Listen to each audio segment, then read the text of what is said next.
That's the voice of one of the most intelligent, well-researched, credible people that I've met in this music business in the decades that I've been in it. Tracy G. I've developed a real keen sense of BS. Yes, you have. You got a good radar for it. Yeah, to differentiate from what's real. People who are the results of a lot of hard work, and then it's the people who actually did the hard work. People who can speak about the business, but people who actually run it. It's a difference between these folks. There's levels to it. I could hear it in their conversation. I could see it in their eyes. It's not oblivious to me. When I first met this man, one of the first times we met was in the elevator at an MTV building. It was one of the first times, and not actually the first time. And from there, I think he had a job. He was being interviewed for a job at MTV, and he was being very secretive about it. And I'm there, the pillar at MTV. It's like, you can hide it from everybody, but don't hide it from me. Oh my God. Why would you hide it from me? Always in someone's business. Yes. And he went on to do BET. He did music programming for BET, MTV Jams, Sucker Free. I know for a fact he was very instrumental in creating, launching the platform Revolt off the ground when it was a new and fresh idea. A lot of our folks went over there and worked there. Ramon Duke, Shaheem Reed. Jason Rodriguez, Whitney Gail Benta, and so we come from a collective of minds and really beautiful, brilliant, innovative, passionate people when it comes about music culture, community, in the music business. And we were very fortunate in the years that we worked at MTV to be able to work around each other. We definitely sharpened each other's skill set. We challenged each other to be better, to be wiser, to be smarter.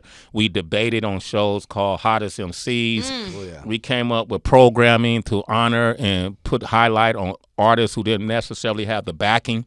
You know, we provided programming for them to get exposure. And we always been kind of like the custodians of the culture, right? And he's gone on to do amazing things. Right now, a lot of people know him from YouTube Music. You're the director of Black music culture for YouTube. And he's done an exceptional job. I want to welcome him to the show. The one and only Tuma Basa is back. He's back. He's back. That's the best welcome I've ever gotten. I want people, if you're tuning in, I want you to know who some of these people are, because they're the folks that'll never get recognized for a lot of your joy. A lot of your joyful moments were because of people like Tuma Basa. Well, speaking of recognition, you downplayed your role in building all of us up, whether it be from Rahman or Shaheem or Whitney or Jason, to the Joseph Patels and is the Rob Markmans, the Nadeskas, the Rebecca over at New York Times. I can name a whole bunch of people. Sway was our big brother. Oh, yeah. He was the OG. He was the capo. We were trying to be made men, and even when we became made men, we still had to go to the capo, right? So he was not just even a protector or advisor, but he was also kind of, how do you explain? Like a North Star. Exactly, North Star. He was a North Star. So, because every single one of us knew who Sway was way before he knew who we were. Ain't that right? something? So in my case, I knew about your radio history at KMEL and even in LA and the historic interviews like the Biggie and songs like the Anthem with Eminem and Chino XL. Come on, man. You know what I'm saying? Is this my interview or your interview? No, but I'm saying you downplayed that. You left out a few things, so I'm just trying to fill in the holes. You know what I mean? Like fill in the holes that we are the result or the byproduct of your work, right? And your reference. You see what I'm saying? That the media. Give that man a round of applause. Yeah. So don't. You left that part out. Okay, well, you know that part out. That's not what I do. I can't, you know.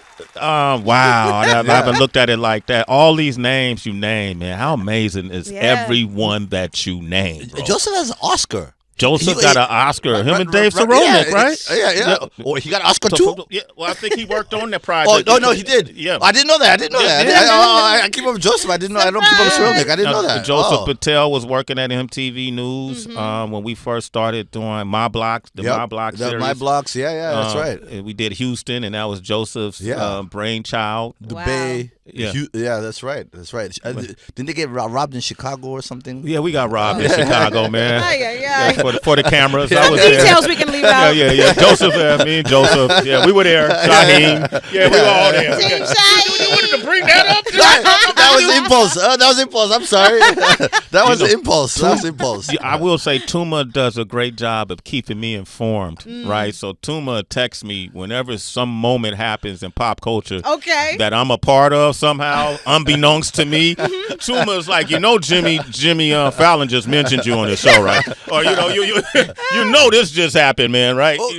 No. I mean, to me, I have a belief. Like things like pictures, things like mentions, that they don't belong to the person who took them. They belong to the person in them, So for me, that's a part of sharing, sharing knowledge, you know what I mean? Sharing moments, that's sharing, you know what I mean? So even if a million people have already hit you, I'm gonna hit you, Sway. Right. No, I love it. No, I'm gonna hit you, right? Even if I'm gonna know you and be the 1,000th person who sent you the same thing, that's You always the first to hit me. Okay. Don't worry about it. Thank you. I appreciate my position. Thank you. I love you talking about moments, and I never really thought about it. You've been a part and attached or adjacent to a lot of these big moments. More Forrest Gump-ish, like front row seat type of, you know what I mean? Yeah, but you were there. Like, I mean, what's a moment that you've experienced that has just really blown you away? Like, this is unbelievable that I'm witnessing within the culture. Within the culture, I can't believe I went in. So for some people, they're gonna say it was Kendrick's Juneteenth concert. Well, you know what's interesting? Yeah. I had a good talk with Shaheem about that. Do you remember when we went to see Jay-Z's last concert, the one that ended up being the Fade to Black DVD? Yes. We all felt like we were witnessing the same exact thing, right? That's true. Which, not to take away from that was a great concert, you know what I mean? And it was captured on DVD and as film. But what happened last week, that was what we thought we were feeling. Yeah, that was that. That was, you know what I mean? That was that. Because we were like, oh man, I can't believe Jay-Z's never gonna perform again. Like, et cetera, Yeah. But in that moment, that was one of the greatest. That Jay-Z moment. That was. You know what I mean? At least in the moment. Like, not in hindsight. In the moment. What's a conversation you've had with the person that you least likely thought you'll ever be sitting, talking, sharing the kind of knowledge that this person was sharing with you? Who would be that person? I'd have to tap into my teenage self. And is when Q-Tip went to go see Lior at YouTube, and he was just in the lobby. I'm like, yeah, this is Q-Tip. Like, no, like, here, he can come in with me. Like, you know what I mean? He doesn't have to, like, etc. You know what I mean? And because I say I'm tapping into my teenage self because I listened to so much Tribe. You know what I mean? In Zimbabwe. So for us, wow, you know what I mean? It was like almost. It's the same thing that somebody like who will experience with Andre 3000 or with Dr. Dre, or you know what I mean, those kind of almost mystical, non-human type of thing. So that, to me, he doesn't know that, but to me that was to me, like, not necessarily to others, but to me that was like, whoa. You know, or stepping on Jay-Z's shoe. He doesn't remember that neither. You stepped on Jay-Z's shoe? Oh, yeah. Which pair? Which pair was he wearing? It was probably the S. Carter. It was that era. The white ones? The white ones. Yeah, yeah. Do you remember the pool table that we had? Oh, spilling Pepsi on Suge on accident. Suge! Spilled Pepsi on Suge on accident. How do you react? Do you remember? It was actually the day before he got shot in the thigh. Remember in Miami, like VMAs, the VMAs, and my God. Remember? I was there. Yeah. So he had he was managing P. Pablo. We didn't know that. Yep. We didn't know that. And P. Pablo was part of the Lil Jon medley with Yin Yang Twins, and all of a sudden, when I walk, I'm like clumsy, like this. You know what I mean? So I accidentally, he was holding his Pepsi like this, and somebody's Pepsi, and I accidentally hit somebody's Pepsi, and then it spilled on his linen. And when I looked up, I almost, am I allowed to swear? No, I'm not going to swear. You can, I almost you don't defecated on myself. Damn. Yeah. Like literally, when I saw who I spilled it on. And he saw how scared I was in that moment, and he was like, "Nah, you're good. You know what I mean? Like, don't worry, I'll take care of it." But he had like the brown stain on his like white linen. Yeah, you were the reason for Suge Knight's brown stain on his white No, linen. no, brown stain, like the Coke-ish, Pepsi-ish one. It's brown. It's brown too. You thought Suge was gonna whoop his ass. But I was like, oh my God. Sorry, Mr. Suge. I'm sorry.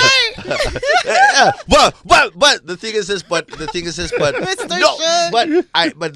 But it was all of this was kind of in the perspective of a fan. You know what I mean? Yeah. And that's the one thing that when we talk that we help each other preserve the fan in us. Yeah. The reason why we got into this.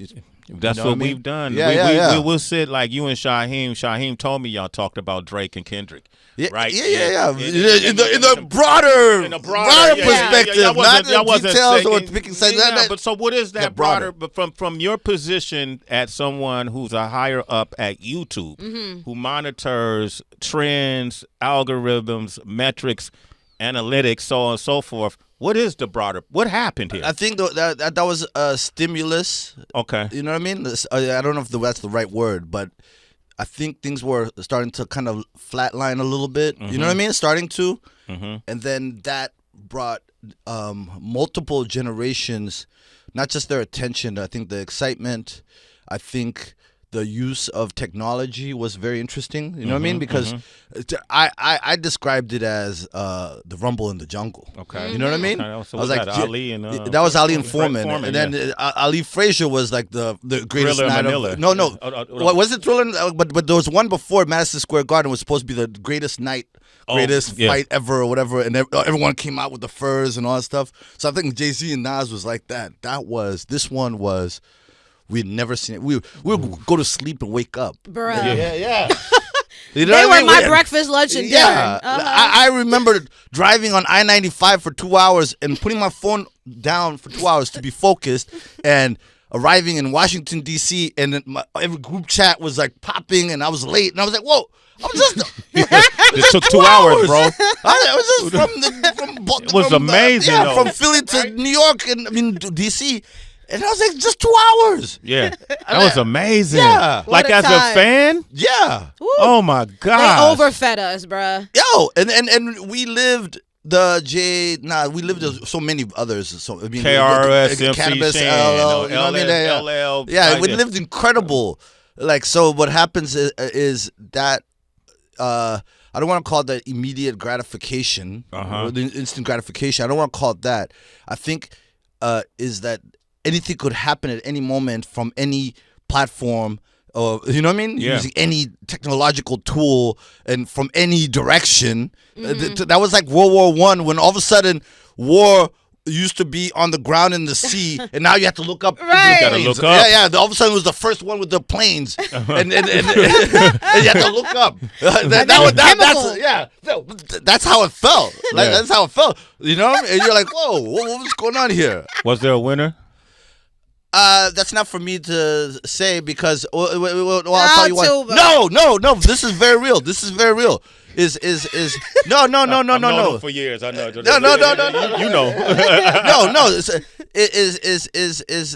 That's for the public. That's for history. That's not for people like us to even to chime in. It's not for, especially if you have relationships or you've benefited from both. Then it's you know what I mean? Yeah. Then then you're out of pocket to even to me. If you've benefited from both, then that means you're supposed to be in a position neutrality. Mediation. Okay. Mediation. Okay. Like there are people who, in terms of responsibility, right? Not position, responsibility, that have to stay in position if there's ever a chance to put words or wisdom or you know what I mean, or big pictureism in the people's ears who may have them open. You see what I'm saying? I told Sway you don't want to close the. Yeah. Sway, do it. Sway Farrakhan. Well, yeah, I have no problem with that. But how do you? And I've done that before. Right? Yeah. I've sat in the middle of different people's beefs. Yeah. Off camera. Yeah. And help certain folks. Yeah. Eradicate those beefs. But how do you feel we handled it as a culture? You know, when you talk about mediation, I didn't see a lot of that approach to this. I saw sides. Yeah. Just sides. I think they're all fueling it. Yeah. It just. How do you think we handled this? I think. Scale 1 through 10. 10 being your best score. No, I'm not. Well, I'm not getting that neither because we also lived during the time where print. Remember? Yeah. The print. Was complicit. You know what I mean? Like, you know what I mean? And then and there was a time radio was a big that's freestyles. You know what I mean? Yeah. Like people would use freestyles as the platform. I don't want. No, I'm not. Yeah. Because we all have social media. Yeah. You know what I mean? We all post stuff. We all like stuff. We all comment. You know what I mean? Yeah. And all of this is visible and available to the whole world. Like, you see what I'm saying? Yeah. So I'm not. Okay, that's okay. That's fair. Tuma Basa is here. Give it up for Tuma Basa. Give him a round of applause, man. Yes. Never heard him skirt out of a question. He's the director of Black Music and Culture at YouTube. Yeah. I didn't skirt out of that question. That was All right, I was being man. responsible. To be responsible. That's what. responsible. Okay. But it was also an wish- interesting take. Go ahead. Go ahead. Because Tuma, I've never heard anyone say like that kind of personal code of ethics that you presented, where if you were a part of an artist's success or if you benefited from their success, then you should not comment on if they won in a battle or not. But you also mentioned the power of technology. Oh, big time. Right now. Big time. And I know that you often text Sway, like, you know, humongous headlines that are happening. I don't know if you had texted him this weekend because I was having conversations in my group chat around Ice Spice. Okay. And the word is, we're not sure if this is 100% true, but that she had lost 25 million of her monthly listeners in a year on Spotify. Wow. So then the bigger conversation that happened was around artists buying their streams. It also reminded me that in this feud of Drake and Kendrick, I had seen folks whispering that Kendrick had allegedly bought some streams for Not Like Us to make sure that it completely populated the nation. In your time with Spotify, and you may not be able to speak at length about this, but are artists able to buy streams? Is that a myth? Is that true? What is the process? What is the regulation? Or are these all rumors? Can I answer a first question first? Please. The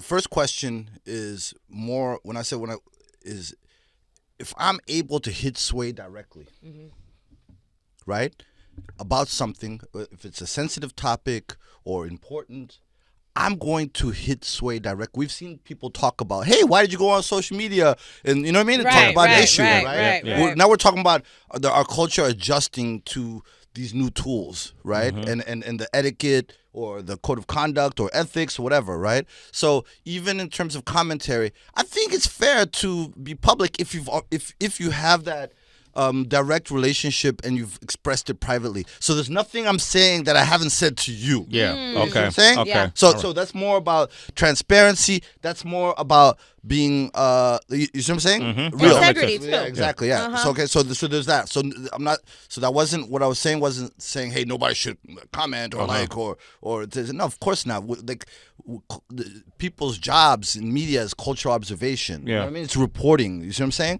So that wasn't what I was saying at all. Okay. But that ain't what everybody did.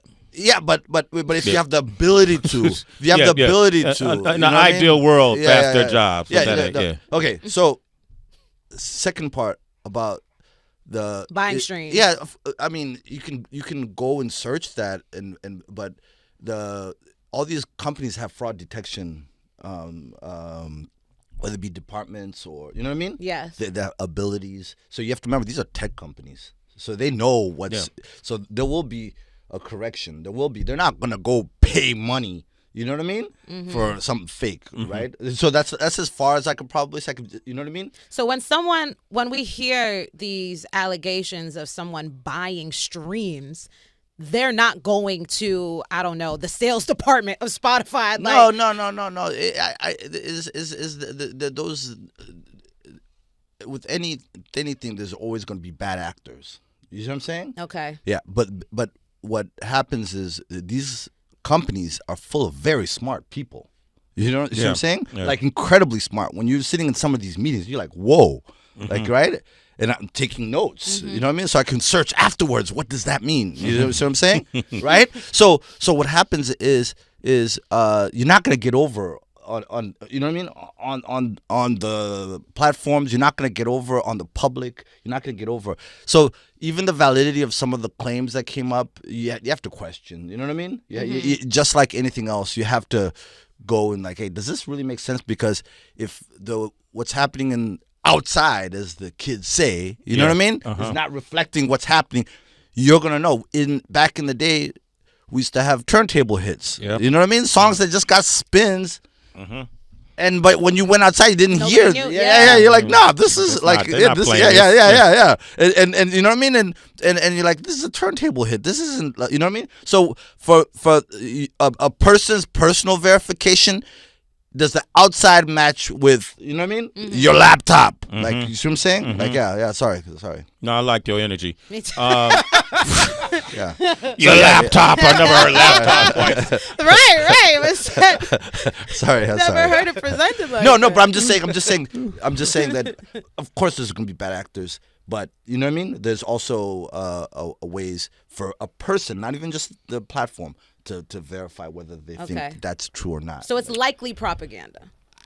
He doesn't know. Yeah, but I he just don't gives know. me I don't know. Yeah. I didn't do the research. Don't or stress nothing. him out, Yeah, Tracy. Don't follow up with that. You've been trying to figure that one out for the longest. Answer the damn question. All right. We got to talk about YouTube while we're here. Yes. But Tracy, I'm gonna let you. Did you wanted to ask him something else, or that's what you? That's Well, also when it comes to YouTube as well, because earlier we mentioned this when Zoe Osama, new artist, was up here, how over the weekend a young artist by the name of Fulio lost his life on his birthday, actually. And a number of people had said, although this is tragic, in their eyes, it also felt kind of karmic because Fulio, for some videos that he had put on YouTube, was stepping on his enemy's grave. making mockery of somebody's death.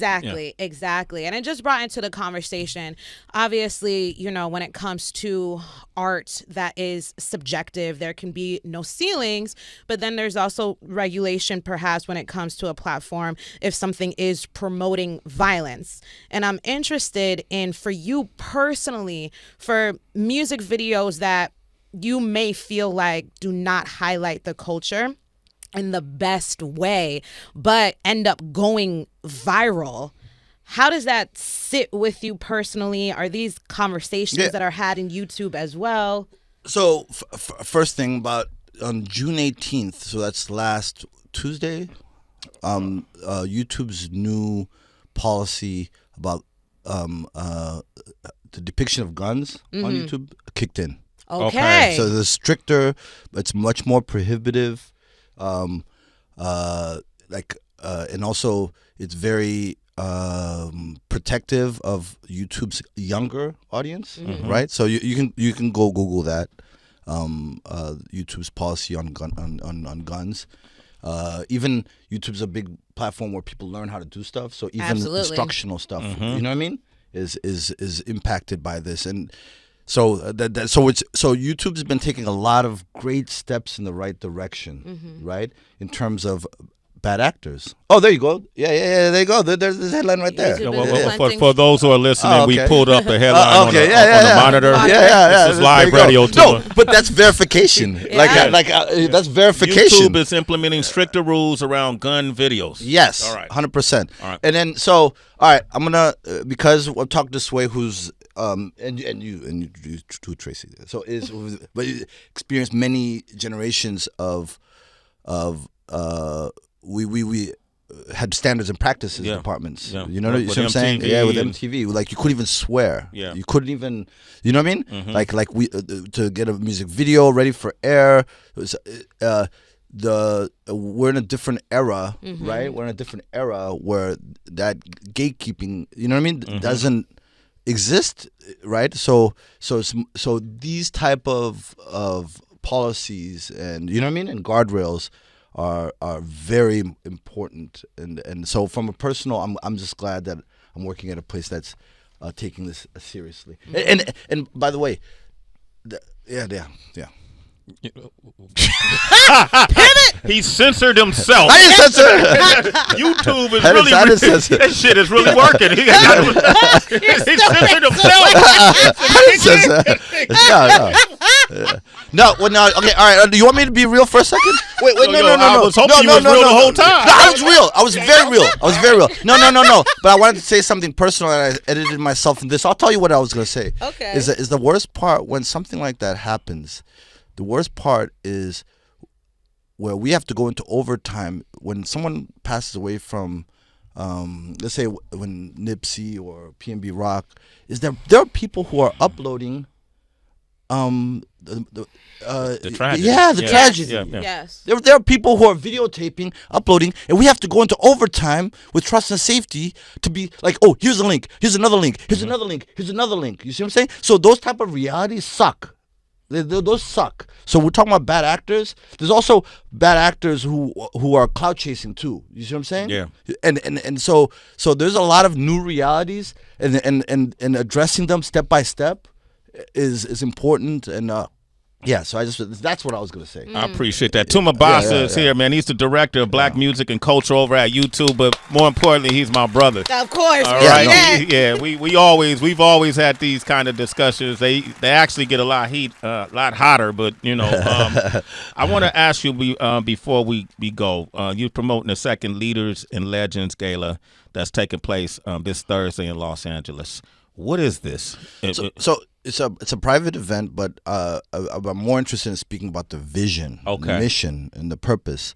So we're honoring Cash Money's Baby and Slim, right? Leaders and Legends is basically a way of acknowledging entrepreneurship and leadership in Black music and culture, right?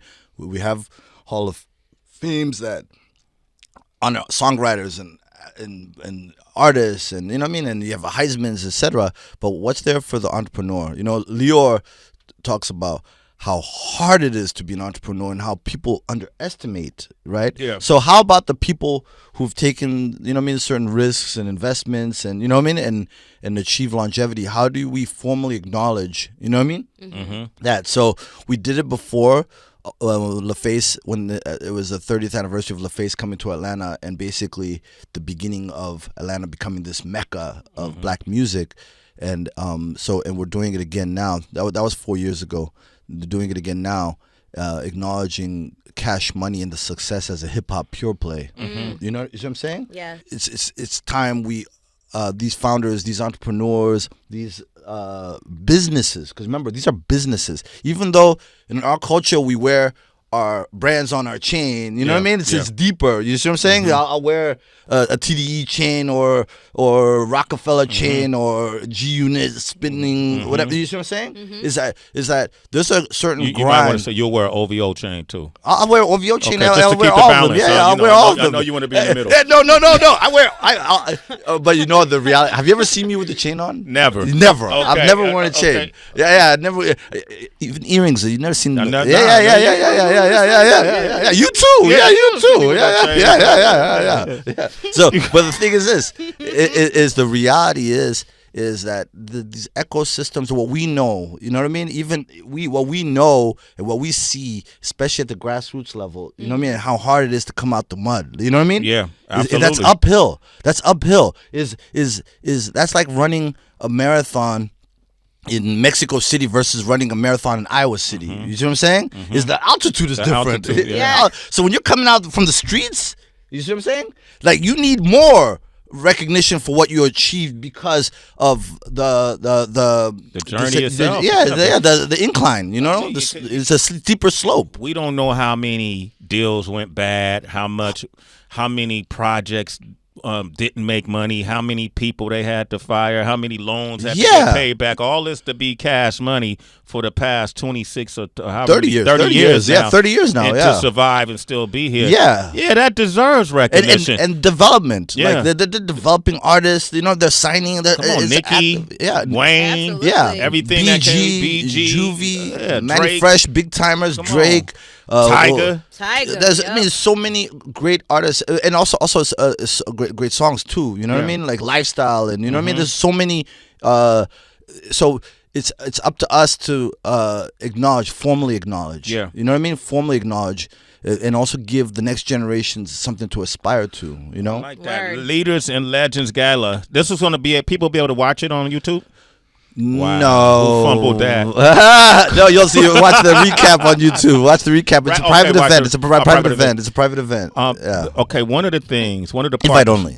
One of the partnerships. I didn't get the invite. Yes, by the you way. did. No, I did. Yes, you did. All right, cool. Yeah, you didn't check it. You did. Yeah. All right, Deliver it. Can I get one of my plaques too? I never got my platinum plaques from. Anyway. Oh, I was sending the form for that too. Okay, thank you. My bad. All right, cool. Can I get a better rate? Can I get a better rate? That's above my pay grade. Above your pay grade? That's above my pay grade. All right, cool. Tuma Basa, ladies and gentlemen, give Sweet this man a Callaway. big round of applause. Before you go, man, one of the greatest partnerships I think YouTube had there's a keen sense to make was with Wallow. Oh man, and Gilly, who are two extremely exceptional, fine examples of what you can do, how you can evolve, change your life, adjust your life, utilize technology in a way that's not just beneficial to them, but beneficial to the community, from the checks that they've given out, millions of dollars that they've given out to entrepreneurs, to their travels, to their bridging culture with sports and all of these different areas they're able to live in. Can you talk about that relationship, and did it exceed your expectations? It did. It has. It started where we have an internal series called Race to Equality, and Leo was like, "Hey, man, we want a human." So it's basically so that in our department, there's no ambiguity of where we stand on social justice, or, you know what I mean, racial equity. There's no ambiguity. There's no elephants in the rooms. Nothing, right? So Leo said we need a speaker who has a human experience of that the system. And I said, "Oh, Wallow." So Wallow came and spoke to our department, and he blew everyone's mind up, right? Because Wallow's, you're talking about steep slope or working, you know what I mean? Like he's worked against a lot of adversity, a lot of adversity, right? Years, decades, 20 years in prison, too, wasn't it? And also he was telling us about the first time he had an iPod Touch, and he, you know what I mean, and somebody had Wi-Fi, and he Googled something, and he was like, "Whoa, what is this?" You know, things that we never really thought about. And we went to him and said, "Hey, what do we need to be doing?" And he says, "You guys need to be in the streets, right?" And then we're like, "Oh, okay, let's do YouTube in the streets." He's like, "No. If I'm in the streets, I don't want something that says streets. I want something that gives me avenues, that gives me options." So we called this program Avenues, where we go around to different cities, right?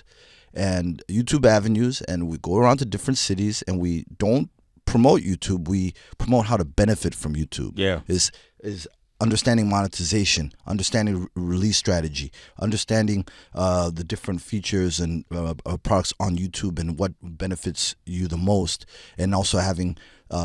So we go to Baltimore. So Wallow leads the charge. He's the cultural advisor at YouTube, community advisor and cultural advisor.